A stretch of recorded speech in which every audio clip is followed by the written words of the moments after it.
Hi, I'm Hester J. Rook, and I'm going to be reading my poem Spell Thief. A pearl lodged between the teeth, balanced on the crown of a molar and slipping, tucked behind the lower lip, blue-grayed and shearing, a choking of beauty. Sprigs lengthy and splayed in the green-grey purples of a deep bruise, stretched along each forearm.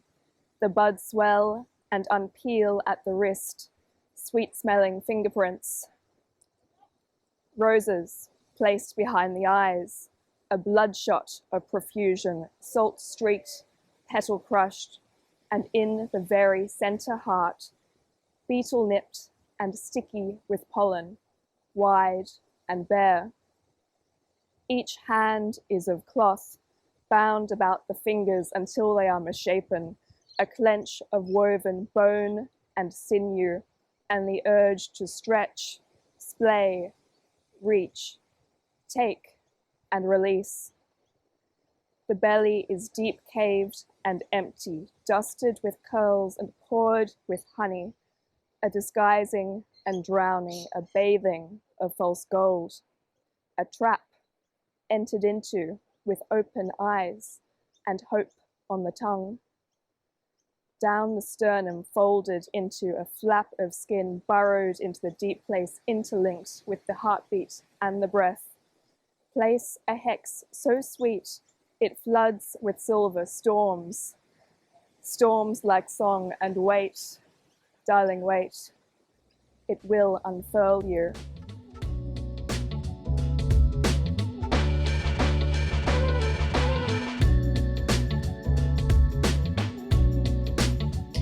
Banana palm.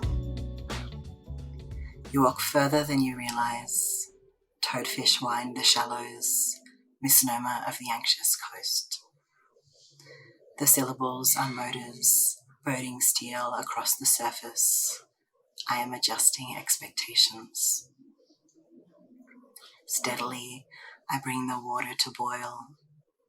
Steadily, slipping around a fulcrum of days. Come 5 p.m., I take off my shirt to look. There is nothing dazzling. I loop the elastic waistband to a high circumference. My thumbs repeat the task. Tracing now a equator divides my body into hemispheres. On a Thursday night, my waking half, my walking half is rooted to the ground and deep. The top of me is skyward, the top of me is toward a star. Steadily we move back towards each other, not knowing in what form it's been too long. If you make a sudden move, everything will topple. The glass, the shallow-rooted succulent, the state. On our best days, we are shaken up. On our worst, we have the literacy of crisis management, which we share informally. In the park, 2 young boys see me crying, a reprieve from rattling branches upon a metal fence. The sound rings only how a stick can hit an object, a rhythm learning. Children bounce upon the rocks, rest comes between the motions. At a dark green ute, a tarpaulin is unfolded and a bucket bowed in at the handles. Seafaring tools tin around a plastic sack. I'm indirectly watching the unpacking of a long trail of items. I stare more often than I mean to. Listening to the brupping change across a widening distance. Vine-legged partner assists me with the final crate. Each day I apologizes for using the word cunt. I turn to the watery bars and say, please take this discomfort from my body, and it doesn't. As one jade surface stretches to the sun, doing day in and day out what each new leaf unsheathes and frays through time, I always want to talk about my ex.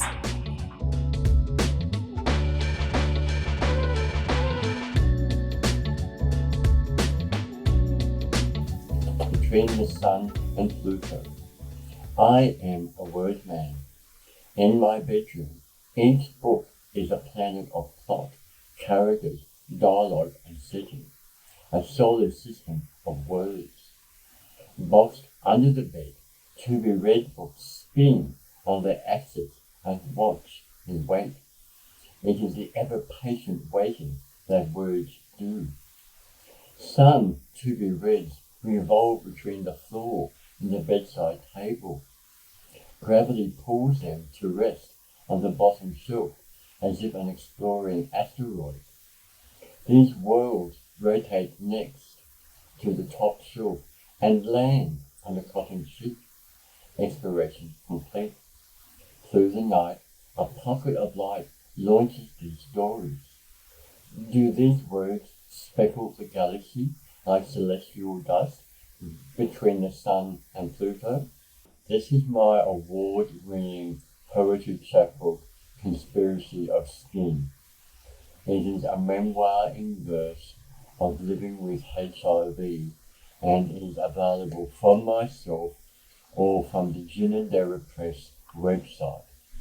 From it, I'll read a poem called Bed 11.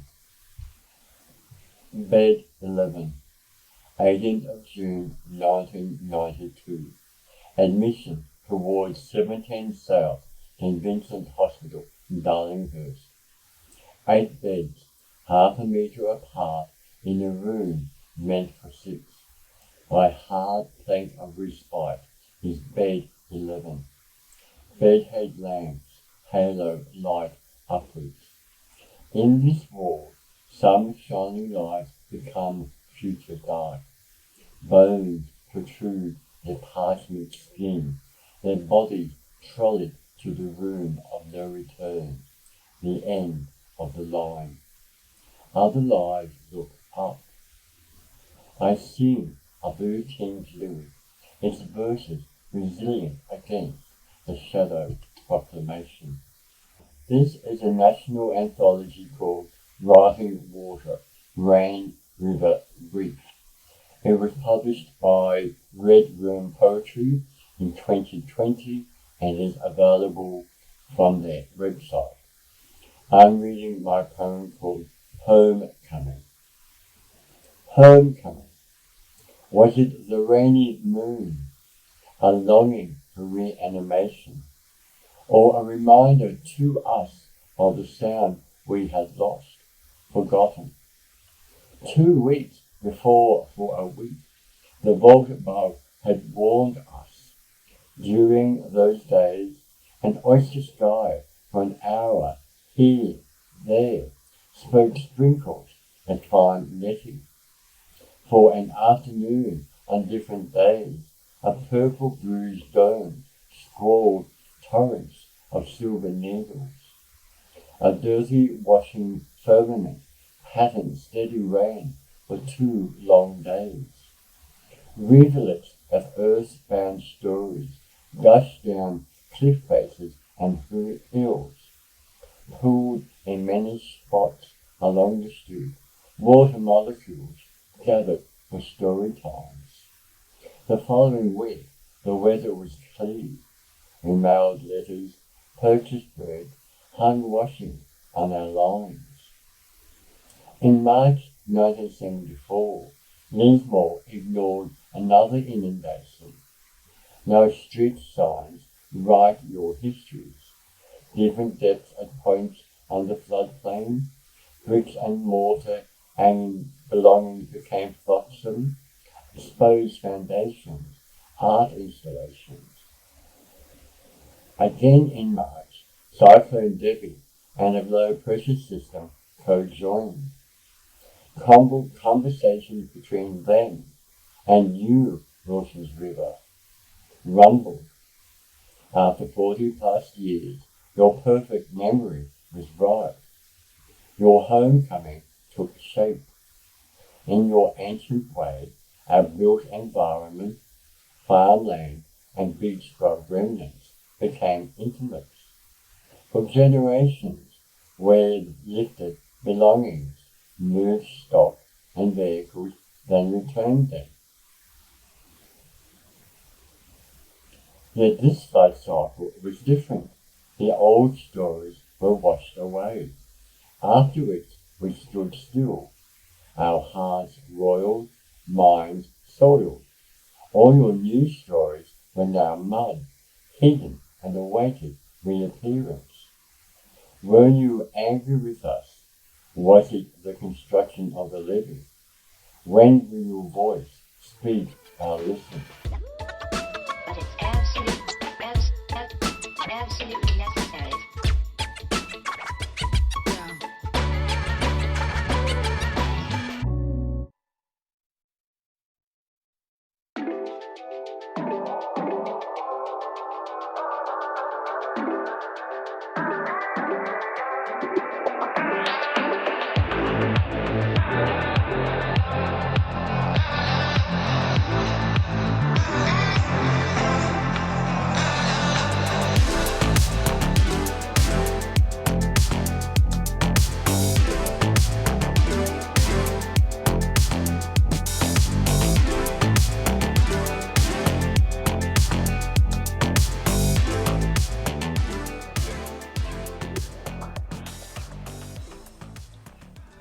Hello and welcome to Transcribe, the fourth session of EnQueer 2021.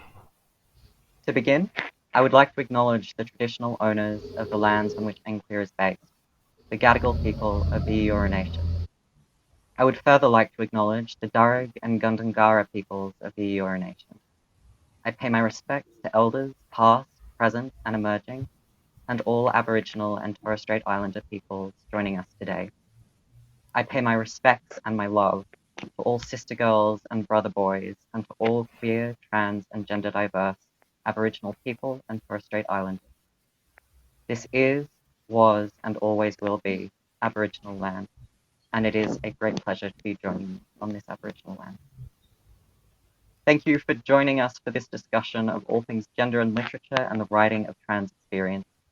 My name is Axel-Nathaniel Rose, and my pronouns are he, his. I am a writer, editor, and researcher at the University of New South Wales, and I am a proud queer and transgender man. I will be your moderator for this afternoon, and it is such a pleasure and such a privilege to introduce our four wonderful authors.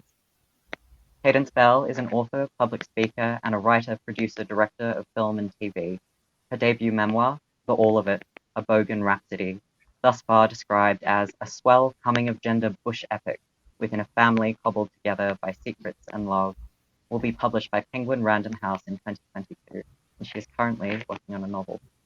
Her screen credits include The Rainbow Passage and the forthcoming Who I Am, the world's first documentary exploring the intersection of gender diversity and neurodivergence.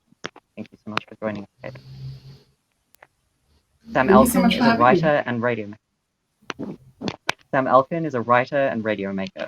He recently co-edited the trans anthology, Soft Borders, Hard Edges, and is currently working on a new anthology called Nothing to Hide, Voice of Trans and Gender Diverse Australia. His podcasts include Transgender Warriors, Transdemic, Trans and Gender Diverse Experiences of the Pandemic, and Queer View Mirror, and he is currently working on a memoir about transitioning while working at the LGBTIQ+ legal service in Melbourne. Thank you, Sam. Mika Benesh is an artist, writer, and designer. They were a New Voices Resilient Writers Fellow in partnership for the Institute of Jewish Spirituality.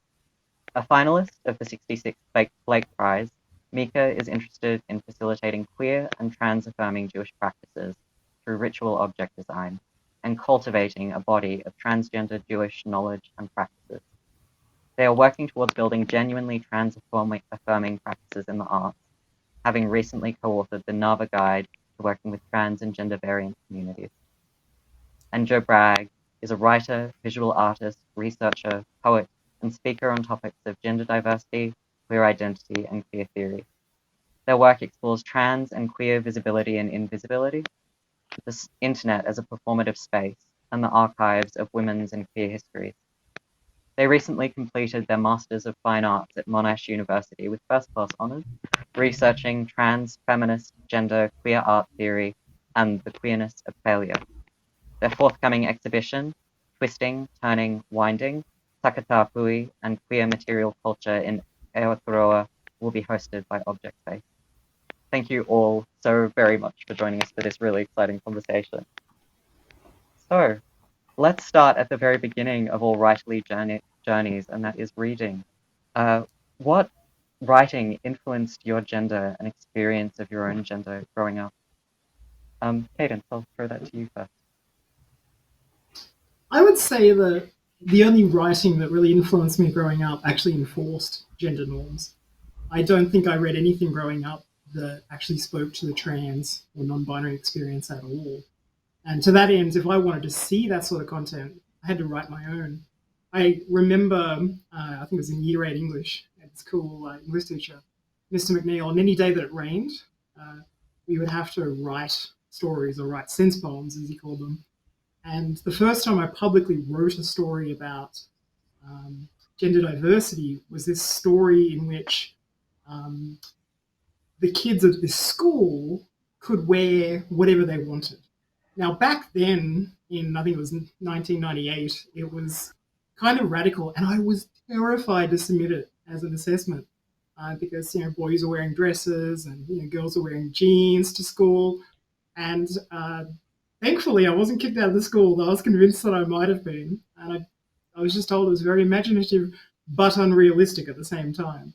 So that's what I used to escape into. Though I did love gender swapping films like The Hot Chick, She's the Man, and even body swapping films like Freaky Friday. That's what I turned to when I was growing up. Yeah, beautiful. Joe, what about you?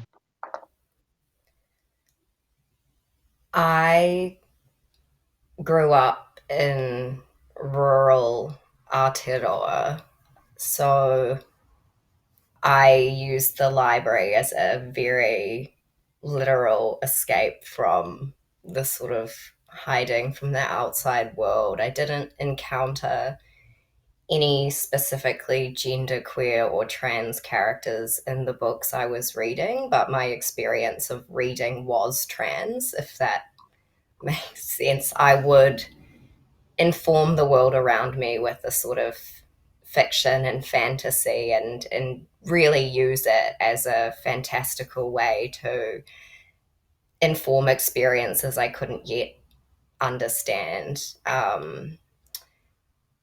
To give, I guess, an example, I read I'm sure everyone will be familiar with the series Lemony Snicket's A Series of Unfortunate Events.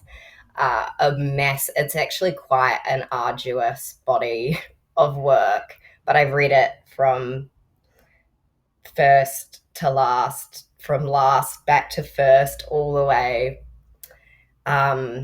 Just to give an example of, how much I was reading and what I was sort of interested in, it was always, I guess, of that sort of kind, the sort of, Violet with her intellect and sensibilities about the world and conversations around family, but there was something sort of dark and insidious about that series that when you asked that question, that was what came to mind. So yeah, I loved reading and I love reading now. Mm-hmm. There's such an intimacy in reading and something so self-protective, I think, for trans and queer people in the space of reading. Sam, what writings influenced you? Yeah, it was an interesting question to have a think about. I mean, I guess like all writing influenced my understanding of gender, and that was obviously profoundly binary and heterosexualist. But one book that really made a big impact on me when I was a teenager, I'm 38 now, so I grew up in the 90s. It was actually a book from the late 60s called The Naked Civil Servant by Quentin Crisp. I don't know how I got a copy of it. I think my parents had brought it over from England when we migrated in the early 90s, and neither of them are queer or gender non-conforming in any way, so I have no idea how we had it in the house. But it's a fantastic book about a gender non-conforming male and his experiences growing up in post-World War II London, working as a sex worker and as a life drawing person, hence the naked civil servant. And it had a huge impact on me. It showed me that like weird alternative people existed, even if they didn't exist in outer suburban Western Australia, as far as I could tell at the time. It made a huge impact on me, and yet still one of the books that I pick up when I'm looking for inspiration for writing. And I think that it's one of the books that really made me want to be a writer, because it meant so much to me, hearing his life story told in a kind of humorous and deadpan way. Of course. Mika. I actually think, well, I'm definitely still growing up, but I actually think that my perception of gender was really influenced by my political education. I think coming to understand my transness at the same time as I was wrapping my mind around things like capitalism and Zionism and settler colonialism and white supremacy, I don't think it was a coincidence. And that kind of big kind of world shifting of kind of understanding myself as being trans was a really generative place for a lot of like intertwined understandings to coalesce. And a lot of this happened online, so I'm really thankful for all these young people who stumbled through it with me, especially when I really didn't get it right. But like people like Alison Escalante and her gender nihilism, like stuff like that, was quite formative for me. And yeah, remains to be. So you say that you're still very much growing up now, but how does your gender impact what you're writing now? Well, I mean, I guess our lives are always saturated by gender, but like having said that, I think I've learned a lot about the constructedness of our social worlds and like how malleable they can be to change. So being able to kind of, I guess, play with gender in my own life has kind of helped me break down assumptions and conventions in other parts, like creative practice and writing. Yeah, wonderful. So for the rest of the panel, how does your gender impact your writing now? Katie, I know that you had a really beautiful article with The Guardian where you spoke about medical transition not being so much a physical process as an existential process. It was something about your experience of emotion and your experience of self. Is that something that has translated over to your writing? Yeah, that's right. I feel like the title of that article summarizes it pretty beautifully. That I forgot how to cry as a man because I felt so dead inside pre-transition. I felt like, if I was to give a really cool example, my emotions were those old CRT televisions. You know, the ones that are like giant boxes and they've only got, I don't know, 480 resolution or something. Whereas now, my resolution is, you know, ultra high def with high dynamic range. I'm seeing all the colors. I'm feeling all of the feels now. And so, to an extent, it's opened up and allowed me to feel more free in my writing, and I understand myself better. I wouldn't say that my gender impacts what I write, but it might impact how I write it. And I'm also more willing to blend gender experiences now as well. Once upon a time, it was kind of scary because I thought that if anybody figured me out, if they cottoned on to this fantasy that I used to think that I had of wanting to be a girl, that my life would end. Whereas now, I'm free to either talk about those experiences or just to write from a male or a female perspective or anything in between without fear of being sent to a loony asylum or being tied to a post and whipped. Because that's really what it felt like growing up, was that if anybody got inside my brain, that it would be the end of everything. And I'm also very excited to write from the perspective of women now more, because it's something that I've always felt but had to constrain. And as a consequence, it makes me really capable of writing from an outsider's perspective. So one of the pieces that I'll be working on next year is about this teenage zombie, and she is different to the other zombies. And so I can write as an outsider and bring that experience.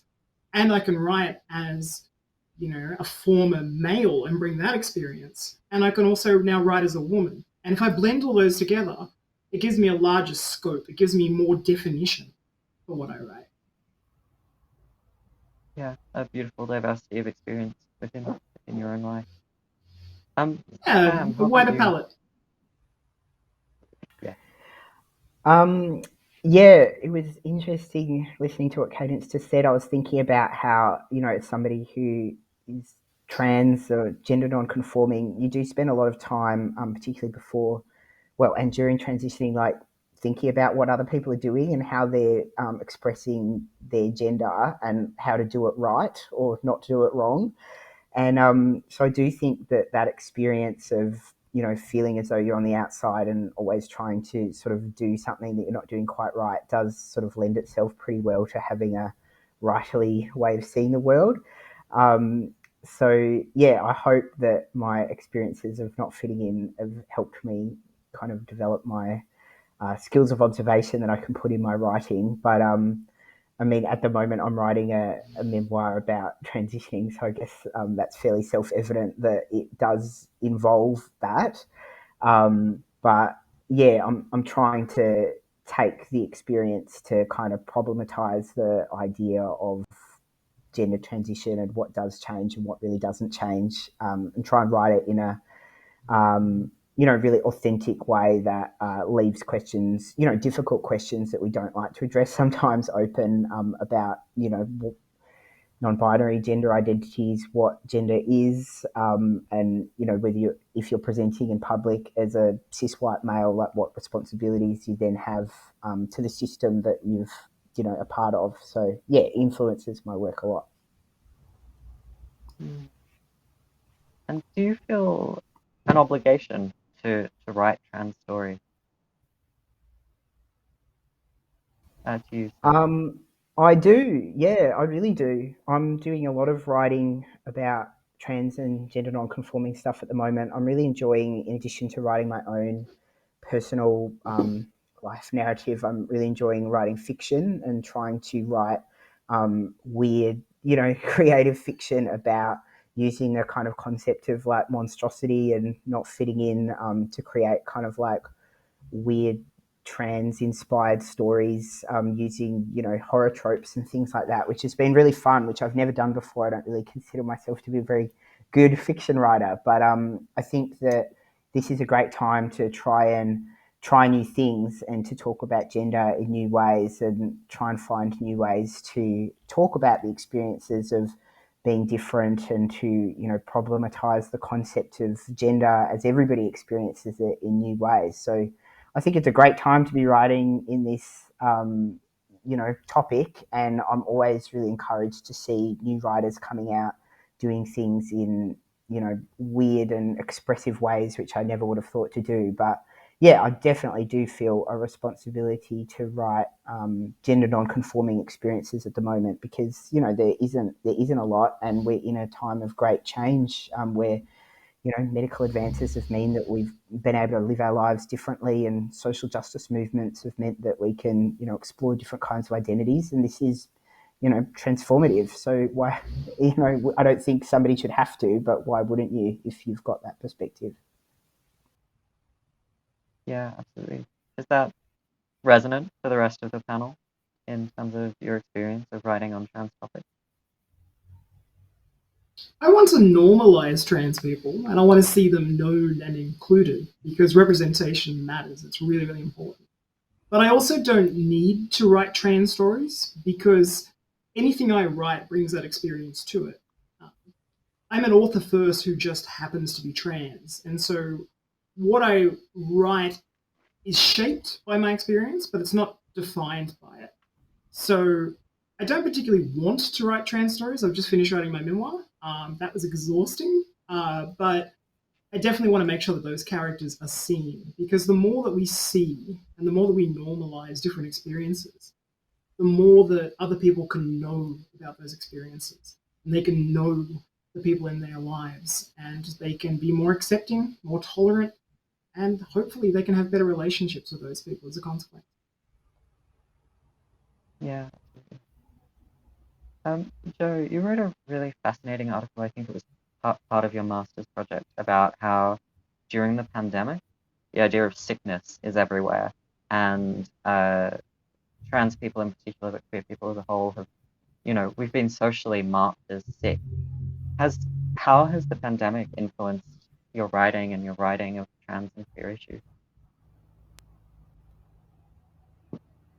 The pandemic. Yeah, should have known this was going to come up at some point. Well, I'm currently sitting, and you can't avoid it, can you? I'm currently sitting inside of a lockdown. Prior to this one in Aotearoa, I was, as you said in introducing me, inside of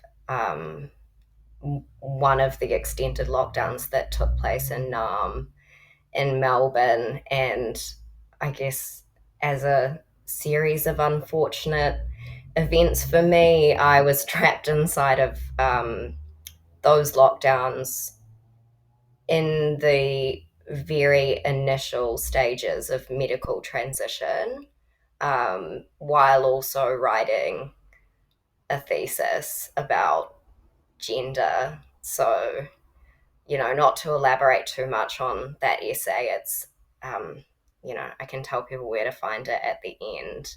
But I was very much, I guess, trapped inside my own body, trapped inside my own mind, because the thing with writing a thesis that especially about trans and gender queer topics, is I hadn't realized the psychological the psychology of having to live inside my own head about myself, larger societal political issues. But essentially, I was writing auto theory, or attempting to, which was informed by actually someone I make reference to in the essay, Paul B. Prashado, who's a trans male author, writer, researcher, and gender theorist, who informed my thesis.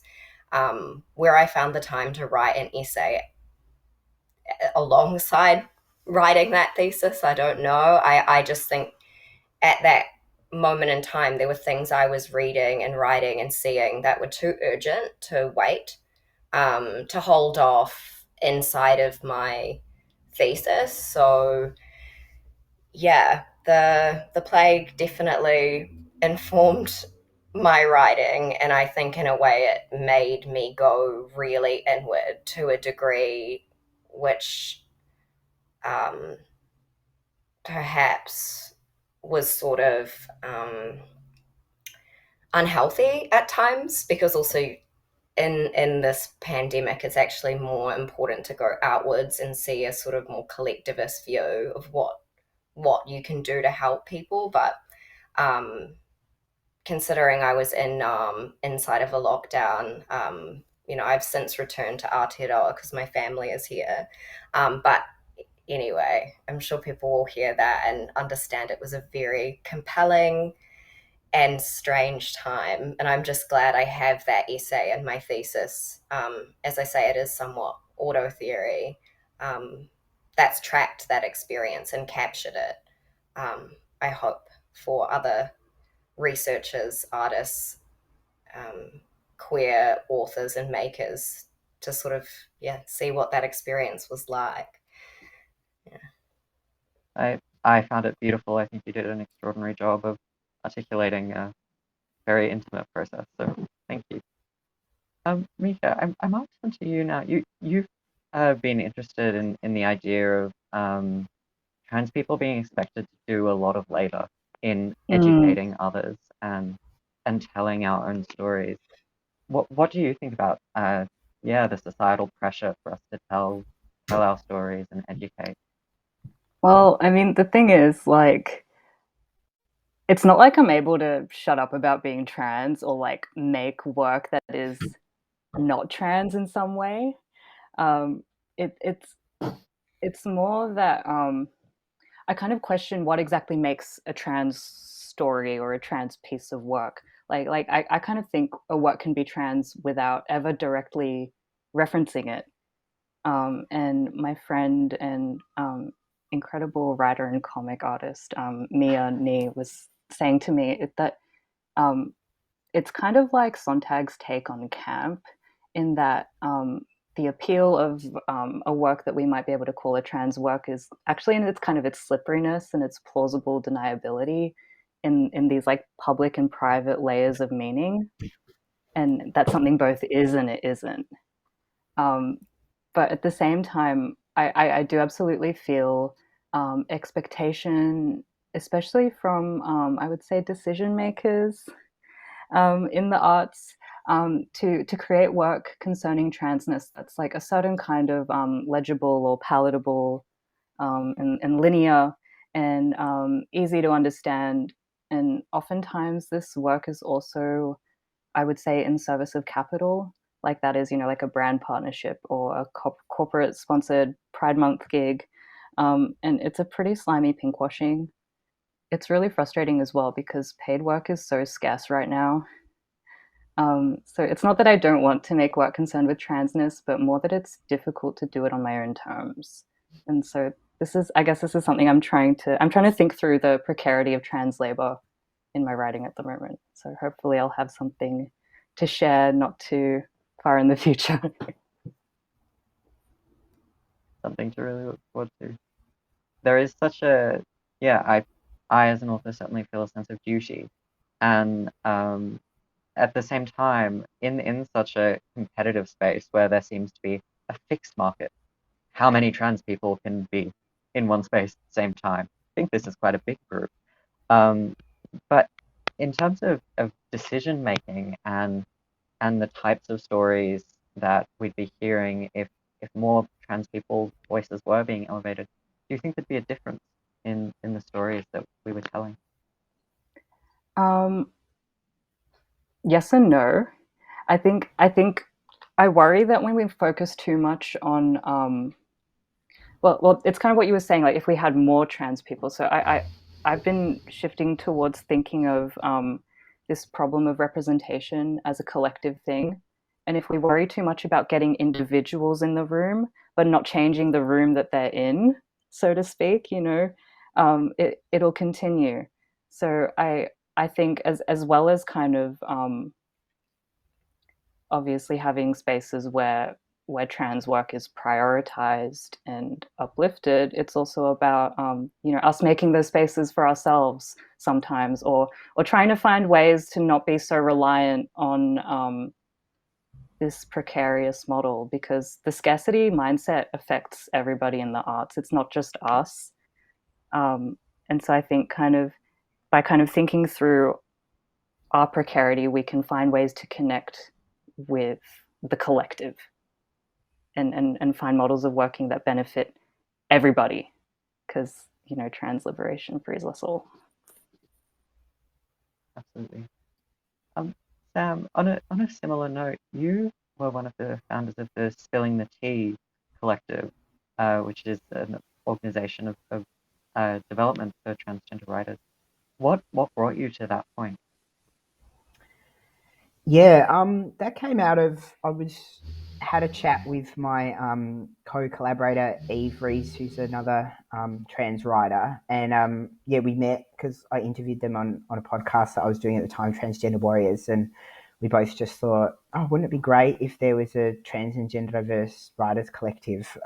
Like that would be a good thing to happen. So we planned that. We were very lucky to get a very small grant through Transgender Victoria that is doing a whole bunch of really interesting peer support work at the moment. So we were able to get that off the ground and pay trans and gender non-conforming authors to come and speak to the group. And that started just as the first lockdown happened. So we had to go all online, but it was actually really great timing because I think a lot of people really wanted to connect, and that was the only way to do it at the time. So it was really popular and incredibly inspiring, just being, at least in a screen with like over 30 trans and gender diverse people across so-called Australia that wanted to do writing or just thought it might be interesting to give it a try.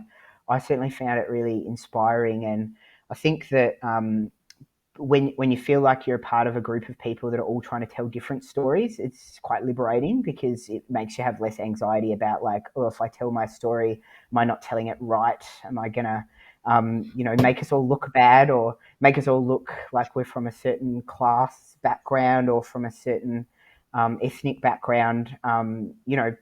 Particularly in this society that centres whiteness and where white voices are more likely to get book deals and stuff like that. It's a real thing that you worry about. So being involved in the writers group meant a lot to me, and it's continued to mean a lot to me because I've continued to go on with Eve and some other collaborators to work on anthologies of trans writing, which has been a great learning experience for me, but also, great to give people an opportunity to have their work published for the first time. I know the first time my work was published, it was, like life-defining.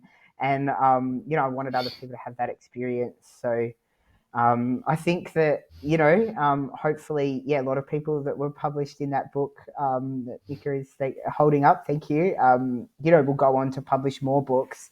And that will make it easier for me and other people to write our stories because we won't have that anxiety sitting with us that, we're the official trans head in the room telling our trans story and it has to be trans correct. Otherwise, we'll go to trans jail. Yeah, it's so liberating to just be part of a group, and that early publication experience can just totally shape the start of a career.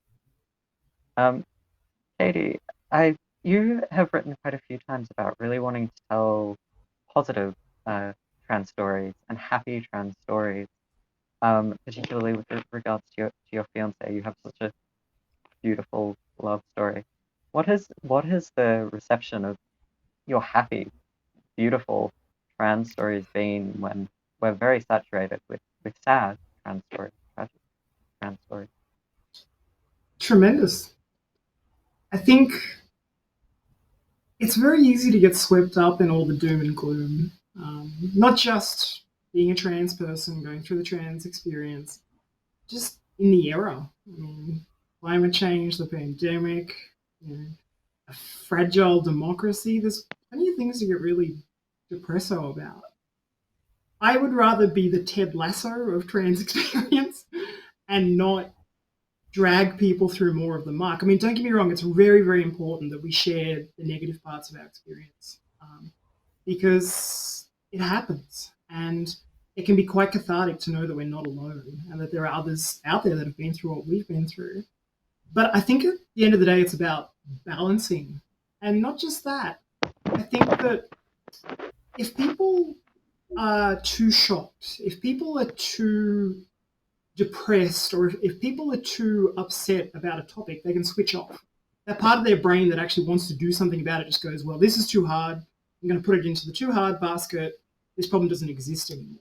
But if we make sure that we also tell those positive stories, if we make sure that we show people how much happier and more fulfilled we are after we own who we are, then I think that excitement can be infectious and that can have a better relationship with cisgender people. And I think that it's not that that's lacking. It's more that for a lot of people, they're catching up on so much trauma. But everybody that I know that's transitioned, with very few exceptions, there's that phase for the first 3 years or so where they're just filled with boundless energy and they want to tell everybody about all the cool stuff that they're doing, whether they're growing boobs or losing boobs, or they get to have their hair long or have their hair short or whatever it might be. Whatever it is that changes the way that they're living, a lot of people go through this really excited phase. And I want to talk more about that, the way that your life completely changes, not always for the better, but there is nothing more powerful than that which knows what it is. And I want to make sure that people know that and that people hear those stories. Yeah, beautiful. Mika, you've recently worked on a language guide for cisgender creative directors or any artistic spaces that are hoping to make it a trans-affirming space. What led you to that work, and what do you think is important about making diverse trans spaces? So that I co-authored that with Jackie DeLacy, who is an incredible friend and writer and artist. But it wasn't a language guide. It was actually kind of building off a language guide that had already been written by Spence Messai and Archie Barry, which is also an incredible text. You can find it on the NAVA website. But Jackie and I encountered this almost problem because language is changing all the time, right? Do you guys remember in 2015 when we were putting that asterisk at the end of trans for like a year? Like, Yeah. So we were kind of thinking, okay, trans affirmation, it needs to be more than just about what we say. Obviously, language is an important part of our political worlds, but it's also about our actions that aren't necessarily always just verbal. And they need to be holistic and they need to be flexible to change, clearly. So we started off by kind of problematizing this framework of female and non-binary spaces that we've been encountering a lot recently, which it poses a lot of problems because obviously non-binary is not necessarily tied to womanhood. There's people who will experience that as misgendering, and then it also creates conditions for a lot of scrutiny and policing of people who may not always read as adjacent to womanhood, whether that's because of trans misogyny or racism, other stuff. So we kind of started to think through a few different kind of maybe strategies to enact more flexible and holistic trans affirmation practices. And this was kind of, we wrote this in mind not just for large institutions, but also for individuals and small projects. So this could be kind of integrated at whatever level you're working at. So this kind of included, focusing on shared values in a project and transparent use of language when you're communicating about the project, committing to communication and accountability, and kind of across the scope of everybody who comes into contact with what you're doing. And also actioning a project's values. So if you've got a trans exhibition at a gallery, are the bathrooms, is there gender neutral bathrooms that's accessible to people, stuff like that. And also making scope to think beyond individual projects, because I would say the biggest problem is that trans work artists projects tend to be relegated to kind of one-off short-term public programs. So they're highly visible, but they're not often actually integrated into a practice or an organization, which means that we also become highly disposable, especially when those funding cuts roll in as they do every year like clockwork. So making scope to think beyond individual projects is massive. And this guide is available to all NAVA members on their website, free and paying, but you can also just message me for the PDF. Thank you. So to the whole panel, overall, what do you think of how cisgender creators are writing trans characters, trans stories, trans just general public discourse? Joe, I might direct that to you.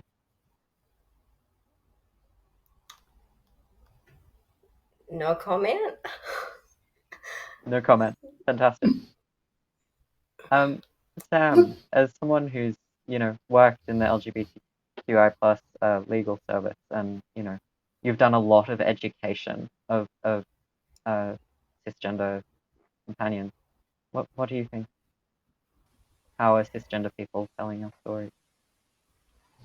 Yeah, it's a very topical question, and one that I have some sympathy with Joe's answer. Like, I just sort of like, I want to read good stuff, basically, and like if a cisgender author can write a really interesting trans or gender non-conforming character in a way that is of interest to me, then I'm totally up for it. I think that it's not always super likely that that's going to happen if, you know, a person doesn't have, you know, a lot of insight or hasn't done a lot of research or had a lot of trans or gender non-conforming friends. And I think, you know, you can tell when you're reading work like that, it's like, oh, this doesn't represent my life or anybody I know. This doesn't feel real. But, you know, I don't think that it's impossible for cisgender creatives to write interesting trans characters. I think it's just about research and empathy and allyship. It is certainly frustrating when you hear, you know, like cisgender authors like getting, you know, hundreds of thousands of dollars for writing like work that maybe you don't think is that good or it doesn't really speak meaningfully to your own experience or the people that you know. But, you know, people are reading those books, so they must mean something to somebody, I assume. So far be it from me to take that off people. You know, I think that trans experience is part of broader society's kind of conversation about gender at the moment. And, you know, sometimes it's a really disturbing and ugly conversation, but it's a conversation we're having as a society. So I am certainly not for gatekeeping who can and can't speak about that. I just, yeah, a lot of the time choose carefully the work that I personally want to read and the stuff I want to absorb. And I'm really inspired by heaps of trans and gender non-conforming writers who are doing really good work. So that's the work that I focus my energies and attention on. And, you know, I hope that by kind of uplifting our community, you know, be it through advocacy in a range of different ways, be it through fostering a, you know, space where people can get work published, we'll end up with a whole generation of published trans authors who are making the big bucks and, you know, are getting mini-series deals and things like that. And we'll just have better, more authentic stories that speak to our experience. I hope that that happens, and that's what I want to invest my energies in making happen rather than spending my time, you know, critiquing cisgender writers at length. I really feel this.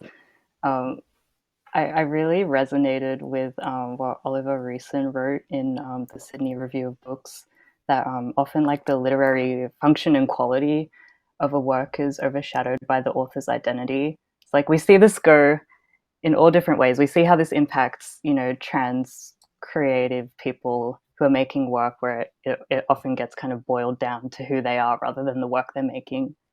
And then, you know, when cis people write trans stuff, you know, it becomes about that rather than like the quality of the work.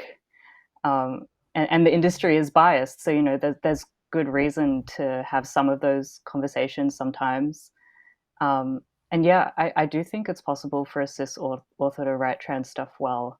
I'm less personally proficient in the literary criticism side of things, but I also think the publication process holds a lot of potential for facilitating good writing with and for trans people, because writing is such a collective experience, right? A work passes through so many hands before it is published. So, you know, I think all writers who want to write on or with transness should work with other trans writers and trans, you know, editors, copy editors, agents, illustrators, cover artists, publicists. You know, I could go on. Programmers, booksellers, we're everywhere. We're in the whole industry, and we're your peers, right? So it's about making sure that you're helping to employ and engage us through your work, and not just the same faces every time, but maintaining long-term relationships is important too. And what you were saying about Sam, about people earning money through their work, you know, if you're not personally if you don't feel you personally have a trans experience and you're creating or working with trans writing, maybe, you know, consider donating some of the income you earn from that work into, you know, grassroots trans mutual aid. Like the Beyond Bricks and Baths Fund is great if you don't already know about it. Because, you know, if something about your work is trans and you're not looking to work with us or support trans people, I kind of question why you'd write through us. Like, I can say from personal experience, at least, that trans artists and writers who don't always earn very much through their work will often go to great lengths to prioritize accessibility and mutual aid when they're distributing it. So I think cis authors can learn a lot from that. To me, trans creative practice is as much concerned with how you create and share a work with your community as it is about the work itself. Like, are you writing with and for your trans peers is essentially my thing. Yeah, that's beautiful. So on that note, we are going to have a brief Q&A, but my final formal question is, what trans works are you loving at the moment? Who are the trans voices that you want to uplift, whether it be in academia, journalism, literary writing, film? Katie, I'll go to you. I'm really excited for the 4th Matrix film to come out. That was such a big deal to me growing up, and then realizing that the first film was a trans metaphor. So I'm really excited for that. I met the Wachowskis on the set of the Matrix sequels, and I broke a piece off the Nebuchadnezzar. And so I met them back in their boy days, and they were a huge inspiration to me as a filmmaker. And then Lily transitioned about a year before I did, so they were also inspirations to me as a trans person as well. So I am pumped for that, though I absolutely adore The Last of Us Part 2. The queer representation in that, both gay and trans, is just beautiful. And I know that it's copped a lot of slack from those in the conservative media who think that video games shouldn't go there, but that's absolute bullshit, because the storytelling was so strong and so beautiful. And I've never had a stronger narrative experience, whether on film, book, TV series. The Last of Us Part 2 is the greatest narrative work I've ever experienced. I would also give a quick nod to Dreadnought, April Daniels' trans superhero story. And even though it's a little controversial, I really, really love It's Always Sunny in Philadelphia. They started off not doing so well, and it is the show that offends everybody. But they were Rob and that were once asked, is there anything you regret in all your 15 years of doing It's Always Sunny? And they said it was actually the way that we handled trans representation.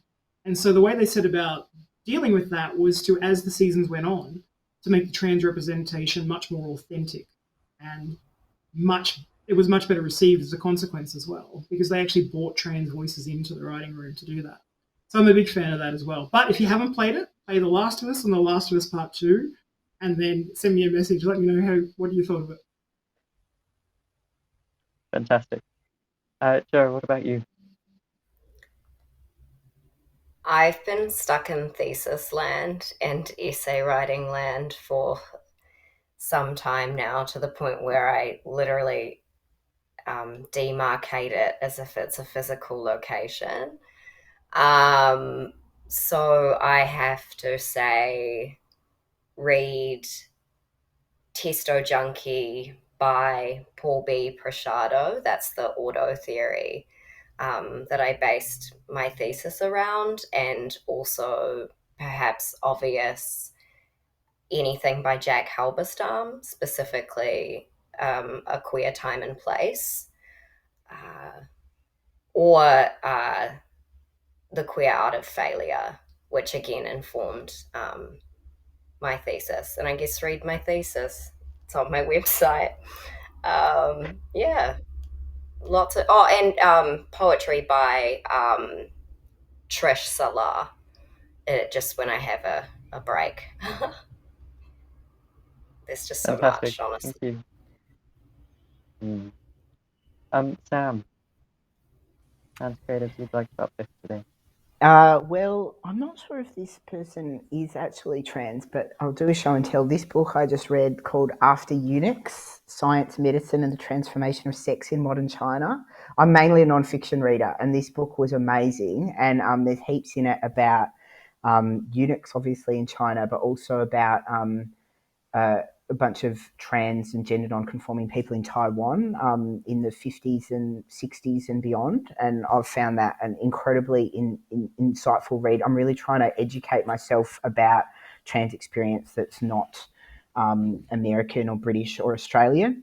So that was a really great one. And I do love a trans memoir, just like a classic trans memoir. And I'm reading Faking It, My Life in Transition at the moment by Kyle Newburn, who I believe lives in New Zealand these days. And yeah, that's a cracking read.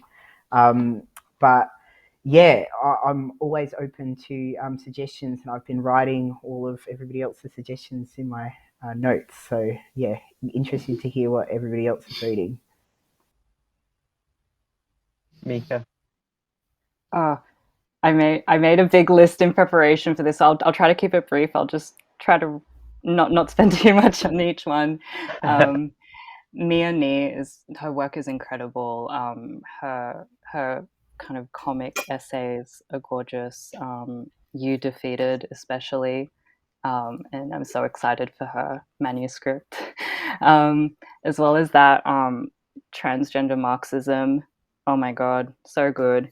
As well as that, Harry Josephine Giles's work.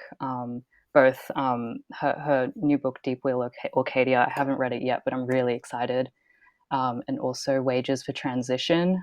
I keep coming back to that one. I'm really excited for Davy Davis's X, which is coming up, as well as that, like some journalistic and academic writing. Alex V. Green, Jules Gill Peterson, obviously Judith Butler, but their recent journalistic stuff has been great. In terms of poetry, Kay Gabriel, Lijane Hurani, Lyric Courtney, Mumtaz, I think she goes by Israfil for her poetry. I also love Spence Messai. Sasha Lamb has a really wonderful trans kind of coming of age short story. And of course, Lou Sullivan Diaries. I think I got them all. Thank you. A fantastic recommendation list. So speaking to our behind the scenes people now, do we have any questions for our panelists at this point? Okay, wonderful. Thanks so much for an incredible session. A lot has been said about cis writers not researching enough when writing non-cis or trans characters. What kind of research do you think they can do to make their work accurate, honest, and considerate? Probably read all those trans authors that Mika just mentioned. And also collaborate with trans people. Mm-hmm. I think it's a really tricky one. Sorry, you go, Katie. I was just going to say, make sure you collaborate. There's a difference between consultation and collaboration. Collaboration is the better way to go, because the goal of any storyteller should be to tell an engaging story, and the best way to do that is with authenticity. So it's not just about research. It's not just about, tokenism. It's about actual collaboration. So make sure you seek those people out.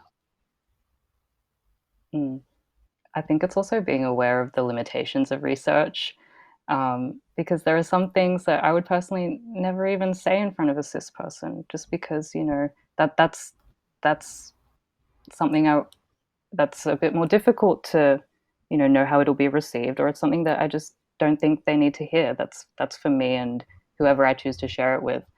So like I think like you were saying about collaboration, it's also actually about building your life with trans people, like not just in your professional life, like in your social worlds. Like do you consider us part of your family? Like I'm not saying marry a trans person. I'm not going to force you to do anything. Oh my God, but but like, because I would say trans communities are deeply invested in each other's lives beyond work. So I would hope that you be too, if you hope to work with us.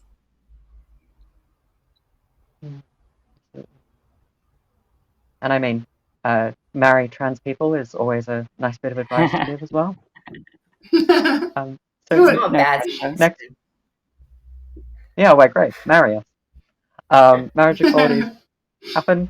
We can make it work. So next question.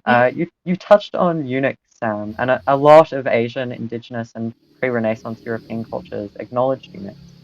Is the post-colonial world just more focused on the binary? Open to the whole panel. Whoa. It's a big I don't question. know. I'm gonna ask one of my more academic panelists to answer that question. I mean, I'm finding it very interesting learning about different cultures' way of appreciating and experience different kinds of gender. And I'm quite obsessed with the topic of eunuchs now and how in certain cultures they occupied, what we would consider like a third sex type space, whereas in other cultures, eunuchs were considered to be men who had access to different kinds of political and social power that men who hadn't had that intervention didn't have. So I am finding it super fascinating, and it's expanding my mind about how much of our history does include, medical interventions that we are talking about now. This has been going on throughout history, and it's been blowing my mind. But as for the more theoretical implications of it, I don't have an answer. My partner's been researching a bit about this. Oh, sorry, Joe. Wait, were you? I'm so sorry. Would you like to say? You go. My partner's been researching a bit about this stuff, particularly in ancient Mesopotamia. I mean, in many ways, there's lots of issues of kind of how we approach historical cultures and kind of project our ideas of gender onto these completely different worlds. So I see a lot of people kind of seeing, especially in ancient Mesopotamia, the position that I suppose what we would call gender variant people might have occupied. And in that time, they were often had I suppose spiritual roles or considered closer to divinity. That doesn't always necessarily mean that they were valued in the way that we might immediately think. So I think when we learn about it, obviously it's wonderful to learn about. We just need to be careful to make sure we're not, making it to be something that it probably wasn't, and just being considerate, especially when they're ongoing living cultures, which it absolutely can be. Absolutely. Joe, what are your thoughts? I really, I think my brain's kind of gone a bit fizzy at this point. I think the other two panelists have done a really excellent job of sort of addressing the complexities of that question. Okay, wonderful. So one last question. You touched on, with respect to your own identities and work, how do you feel about the label queer or trans writer versus simply a writer, which is usually how cis writers are treated? We don't get billed cis writer, but we can certainly get billed trans writer.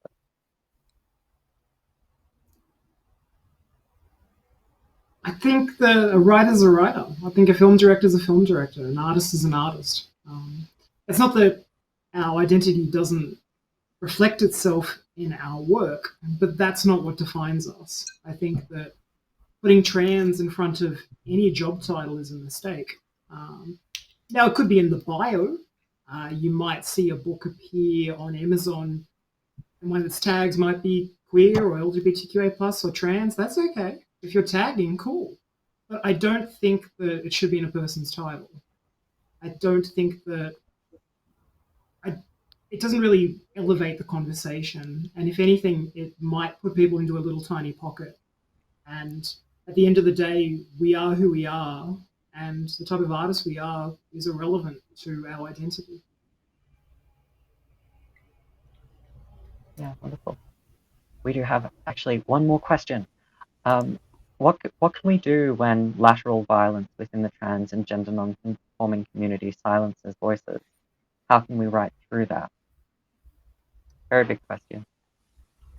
Yeah, it's a really difficult question, and one that I spend a lot of time thinking about. I think that we should try and have compassion and empathy and curiosity about the world and the other people living in it. And it really distresses me when I see people bringing each other down, particularly in the last 2 years, which has been an incredibly difficult time.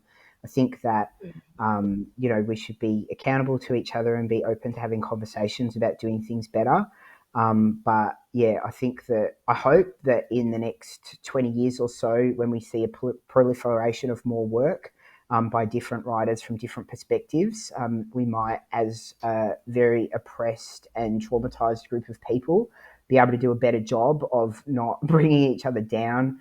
I think that it's something that we've got to continue to work on as a community, and I think that the initiatives like Transgender Victoria are doing with all the different peer support grassroots models of trying to bring people up as a community and to engage people in different kinds of organising, whether it be advocacy or like things like learning how to, fix your car or whatever. Like, I actually think all of those things are really important, and that will help us, hopefully in the next decade or so, to work better as a community, to not harm each other. But I appreciate the question because it's something that distresses me, and it makes me scared as a writer, quite frankly. Like, when I publish something, the number one audience that I'm frightened of being called out by is the trans community, not by a cisgender audience at all. I found when I first read Porpentine's Hot Allostatic Load, like 5-6 years ago now, it resonated so much with so many experiences that I and a lot of people I know have been through. I think it's really important for us not to treat each other as disposable, because the broader culture already does that. I know some people, especially people who might be really high profile in the public eye. They might have a personal policy of not publicly talking trash about other trans people, and trying to keep those conversations away from a big public audience where things can be really blown up out of proportion. So maybe what we can learn from that is, obviously none of us here have, as far as I know, have like 1 million followers on social media or anything, but maybe what we can learn from that is to try to communicate with people directly. It's always easier to communicate when, it's not just mediated by text on a screen, and there's some kind of more personal connection to it. That's when we tend to hear each other a bit better. Absolutely. And on that note of social media and finding one another, where can our audience find each of you next? Where on social media, or where will we see your work next? Mika?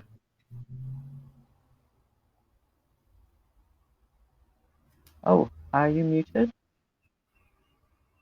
Sorry, oh my gosh. I'll type it in the chat as well. My Instagram is just my name, Mika Benesh. My Twitter is Misrahai, which I will type into the chat as well. Fantastic. Sam, what's coming up for you? Oh, I've got a short story called The Monster of Ravenna, which is about a monstrous birth in 15th century Italy that's speaking to fictionalised trans experience. That's coming out in the Grattan Street Press's Intermissions anthology, which is actually being launched tomorrow, which I'm very grateful to be a part of. And the anthology that I'm working on with Alan and Unwin, Nothing to Hide, will be coming out in hopefully September 2022. So put that in your calendar. Fantastic. Joe? Yes, everyone can find me on Instagram. My name on Instagram is Joey B. I'm just going to spell that out. So it's lowercase j, lowercase o, 3, the number 3, E, Y, B. If that becomes hard to follow, my website is joebragg.space, and I'm actually the most, it's best to get me if you want to contact me directly via my email, which is joebragg333@gmail.com. And today, actually, I have a short essay dropping with Artspace Aotearoa called Not Straight, Queer and the Troubling Trap of Language, which actually addresses foremost, in summary, what we've been talking about here, specifically emphasis on, I guess, asking the question, is queer a term or a label? So it sort of moves into sort of linguistic theory, and then I guess my hope for the future projects, which you can find through any of those things I've just said, is that I'm going to move away from this sort of more theoretical academic space, having put pressure on what I think the term is doing, and what's happening for trans and gender diverse authors, writers, makers, artists, and probably move more into fiction. Just because that the academic space is tiring to push definitions around and sort of try and come to some kind of consensus. So, I just hope I've caused more agreement than disillusion or arguments at this point. And anyway, I'm so excited to read your essay. I really do think it's a good one. I don't want to hype myself too much, but I really have been putting so much energy and time into it because I just so want to move away from being so like literal in the space of social politics, and move into fiction. Thank you. That's so exciting. And lastly, Cadance, you have a memoir coming up, but where can we find you? I do. It's a romantic, dark comedy memoir, and it's out through Penguin Random House in July of 2022. And it's called The All of It, A Bogan Rhapsody. And it is, I don't know, maybe I'm a little biased, but I think it's pretty dark. Nothing like it. I've also got a documentary film coming out on a major streamer called Who I Am. As I said, it's the world's first documentary that explores section between gender identity and emergence. So that's really exciting. That comes out in June next year as well. Keep an eye out for that. And you can find me by Googling me. Just Google Cadance Bell. And yeah, you'll see all the links. Fantastic. Thank you. Thank you all so much to all of our panelists for giving your time. It's such a great privilege to hear from you and get your insight. This has been such a fulfilling conversation for me. So that is all we have time for today, but you can continue joining us at EnQueer at 5:30 for the panel, The Queer and the Writer. Was that question of, are we queer writers or are we writers who are queer? That's with Benjamin Law, Laura Brown, Joshua Badge, Mark Mariano, and Jesse Oliver. So that's 5:30, and there is still time to register now. So yes, thank you so much again, and thank you to all of EnQueer's sponsors for making this event possible. You will see their beautiful logos in just a moment. And thank you to the audience for joining us in this really important conversation. And yeah, have a beautiful afternoon, everyone. Thank you all.